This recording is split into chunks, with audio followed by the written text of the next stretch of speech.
If you need to check your Audacity version, this quick tutorial will show you the easiest way to find it in just a few clicks. Knowing your Audacity version is useful when you're following tutorials, troubleshooting problems, or making sure you have the latest features and updates. And if this video helps you out, don't forget to hit the like button and subscribe for more simple software tutorials just like this. Alright, let's jump right in. First, open Audacity on your computer.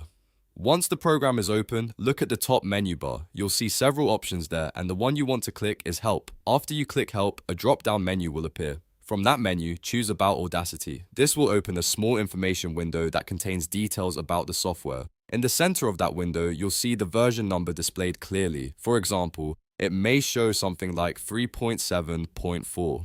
That number tells you exactly which version of Audacity is installed on your device. This is the number you can use when checking compatibility, comparing features, or asking for support online. Once you've noted the version number, all you need to do is click OK to close the window, and that's it. You've successfully checked your Audacity version in just a few seconds. If this tutorial helped, make sure to like the video, subscribe to the channel, and turn on notifications so you don't miss the next helpful guide. Thanks for watching, and I'll see you in the next one.